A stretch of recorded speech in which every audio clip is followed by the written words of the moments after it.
Dejamos la ermita de San Miguel Alto y nos dirigimos a la abadía del Sacromonte, que será uno de los elementos destacados de este barrio y del que guardo algunos recuerdos de mi juventud, pues empecé el bachiller en el centro escolar que había en la abadía, pero no pude finalizar esta etapa escolar pues cerraron el centro.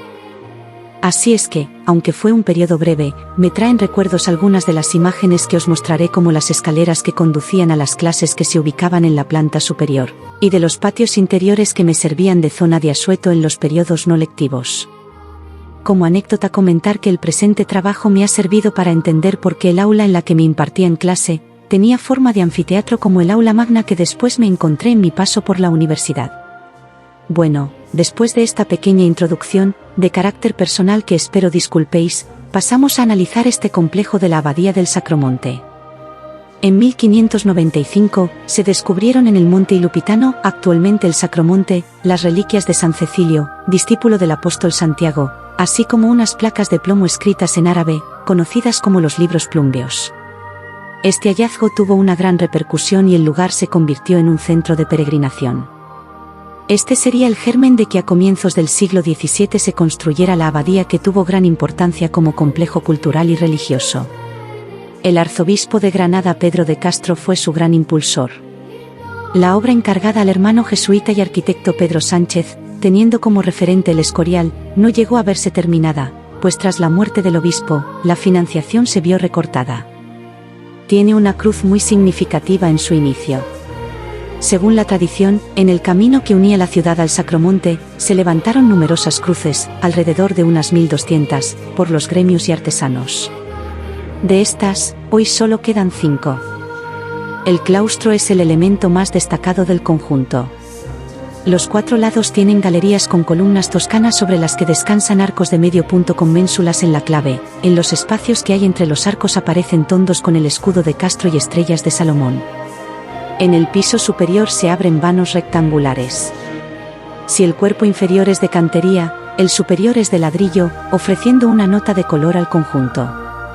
En el centro del claustro, cuyo pavimento es de canto rodado, se ubica una gran fuente.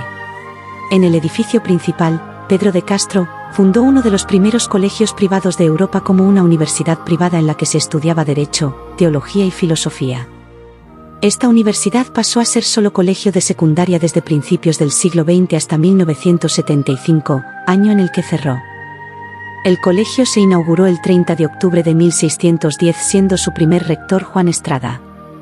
Desde muy pronto se vio favorecido por las instituciones académicas, eclesiásticas y reales que lo distinguieron con numerosos privilegios.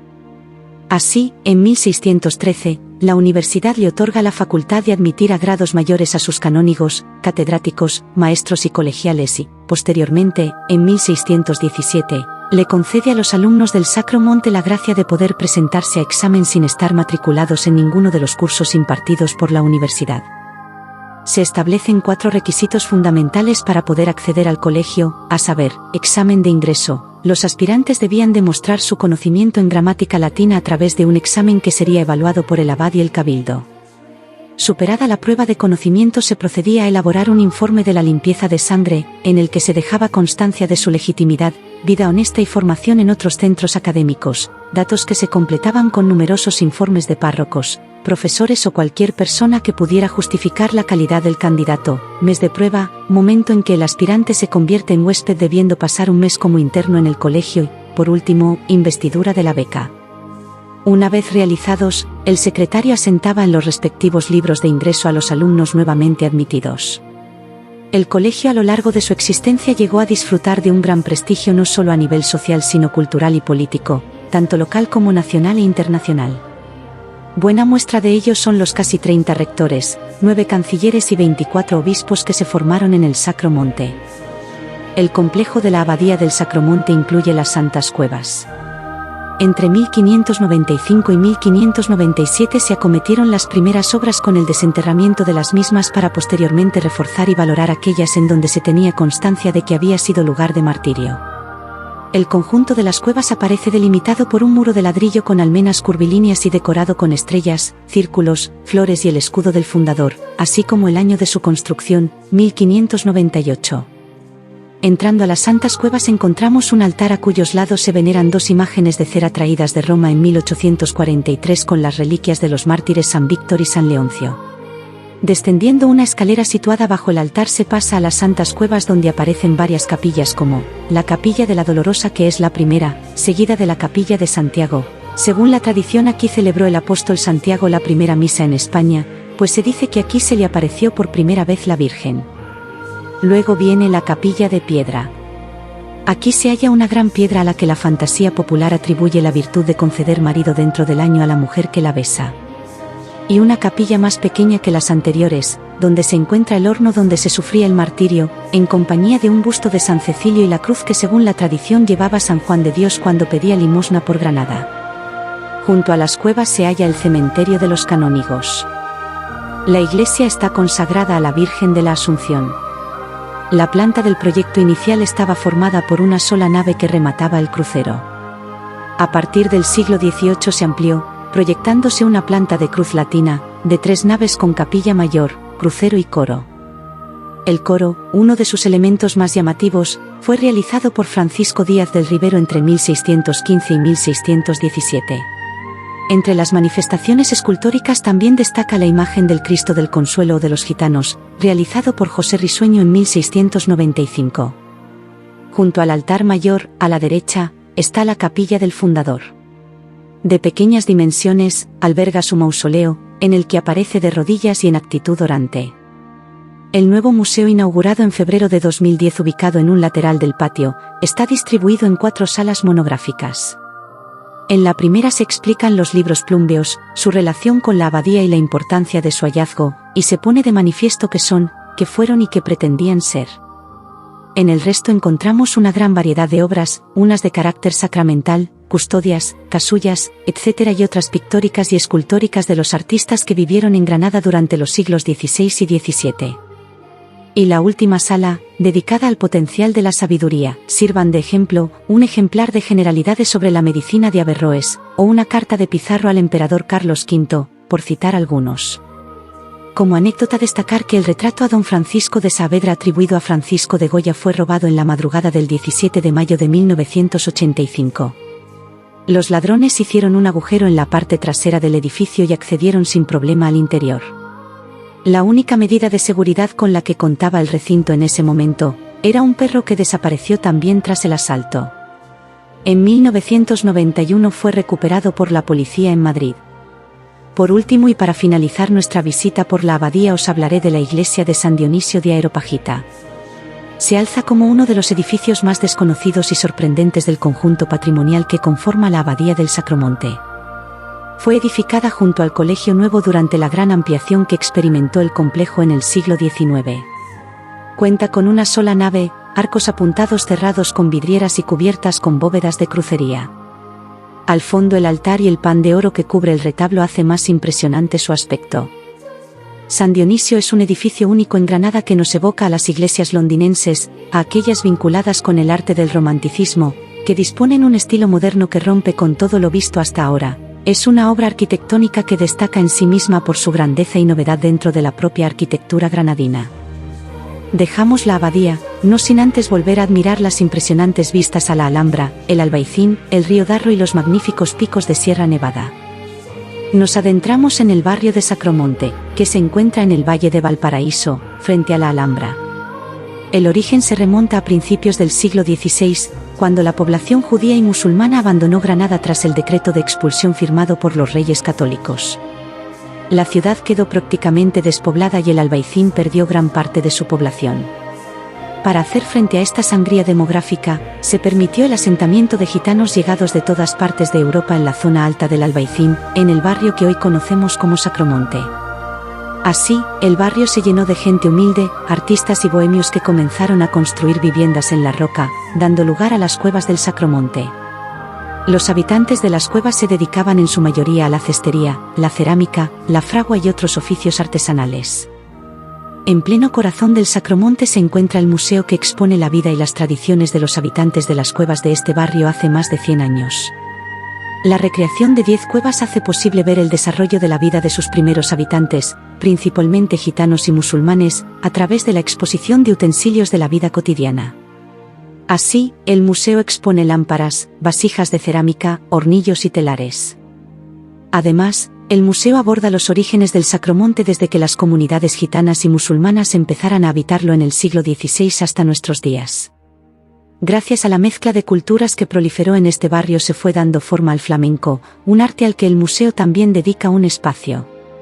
La zambra gitana es una danza y cante flamenco que forma parte de la cultura gitana de Granada. El origen de la palabra zambra proviene del árabe zambra, flauta, o semare, músicos. Esta danza y cante se inspiró en las bodas musulmanas de la ciudad y nació en el Sacromonte, en las cuevas de los gitanos. Durante las persecuciones a los moriscos, estos se unieron a los gitanos, enriqueciendo así su arte. La zambra gitana se divide en 3 bailes principales: la alborea, la cachucha y la mosca, cada uno de los cuales simboliza un momento de la ceremonia. Las características principales de la zambra gitana son que se bailaba con los pies descalzos, se vestía una blusa que se anudaba por debajo del pecho y, por último, con una falda larga con pliegues amplios, que se ata a la altura de la cadera. A pesar de haber sido prohibida durante la Inquisición en el siglo XVI por considerarse una danza indecente, la zambra gitana se siguió practicando en la clandestinidad. Con el tiempo, esta danza se convirtió en una atracción exótica para los primeros turistas que visitaban Granada. El Camborio, la Venta el Gallo o los Faroles son algunos de los lugares más emblemáticos del barrio, que merece la pena explorar si queréis probar alguna tapa típica y una bebida fresquita. Destacaré también a un personaje histórico muy conocido en Granada. Chorrojumo, es el apodo del mismo. Su nombre real era Mariano Fernández Santiago, nacido en Ítrabo en 1824 y fallecido en Granada el 10 de diciembre de 1906. Fue una figura destacada en el casticismo granadino de la segunda mitad del siglo XIX. Su apodo proviene de su oficio de herrero. Se hizo famoso en gran parte gracias al pintor Mariano Fortuny, quien durante una visita a Granada lo pintó disfrazado con un traje de gitano goyesco. Mariano Fernández, un gitano vanidoso y astuto, vislumbró una nueva manera de ganarse la vida.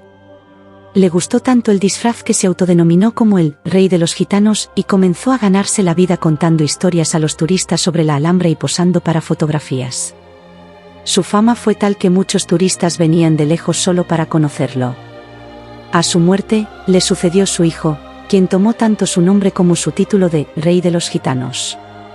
Tras la muerte del segundo Chorrojumo, en 1947, la figura desapareció de las calles, pero no así su leyenda y su imagen. Y no podemos dejar este barrio sin hablar de una institución como las Escuelas del Ave María y su fundador el Padre Manjón. En el siglo XIX teníamos una Granada marcada por los contrastes sociales entre la rica burguesía de la industria azucarera y la numerosa población dedicada a oficios artesanales y a la agricultura, que se concentraba en los históricos barrios del Albaicín y Sacromonte. Dio respuesta a las necesidades educativas de los niños pobres, convirtiendo los juegos tradicionales en herramientas de aprendizaje. Aquí en el Albaicín vivió un hombre que supo revolucionar el mundo educativo de la Granada de los siglos XIX y XX. Hablamos de Andrés Manjón, nacido en Burgos en 1846 en una familia pobre, pero eso no le impidió estudiar en Burgos, Valladolid y Madrid, ordenarse sacerdote y formarse hasta obtener plaza de catedrático de Derecho en Santiago de Compostela. Llegó a Granada en 1880 residiendo en la Abadía del Sacromonte. Su frase célebre era: contra la ignorancia educación. Y esta otra: sin enseñanza no hay hombres completos, se impone el deber y la conveniencia de enseñar, y enseñar gratis al pobre.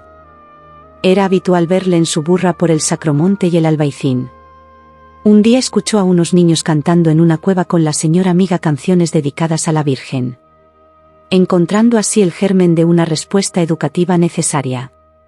Incluso llegó a comentar que se avergonzó de no haber hecho lo que aquella mujer salida de un hospicio estaba haciendo. Así, se fundaron en 1889 las Escuelas del Ave María, con la idea de que fueran los pobres los que gestionaran su propia formación. El padre Manjón se comprometió con aquella mujer a darle parte de su sueldo para que continuara con la labor de atender a esos niños. El pedagogo se comprometió en cuerpo y alma con esa realidad, invirtiendo en el proyecto todo su tiempo y dinero comprando parcelas de terreno hasta establecer su primer colegio casa madre. su obra se expandió hasta tal punto que, a principios del siglo XX, además del seminario para maestros, había escuelas del Ave María en 38 provincias y más de 300 centros por todo el mundo. Actualmente quedan 7, todos en la provincia de Granada, que siguen su método de educación activa, de maestro guía y desarrollo de facultades por encima de los conocimientos, convirtiendo el juego y el salir al aire libre como elemento pedagógico fundamental de sus escuelas. No quiero dejar pasar la oportunidad de contaros una anécdota que he conocido a lo largo de esta investigación, que afecta a mi abuelo materno. Su madre quedó viuda siendo muy joven y, como ocurría en aquel entonces, no había ningún tipo de pensión de viudedad, por lo que quedaba en situación de desamparo. Acudió a este hombre y gracias a su intervención mi abuelo entró con 14 años en la banca de los Rodríguez Acosta, pudiéndose labrar un futuro prometedor. En noviembre de 2020, el Papa Francisco abrió causa para la beatificación del padre Andrés Manjón. Actualmente está enterrado en la capilla de la Casa Madre. Sobre su lápida se leen solo 2 letras, AM. Próximamente en este canal.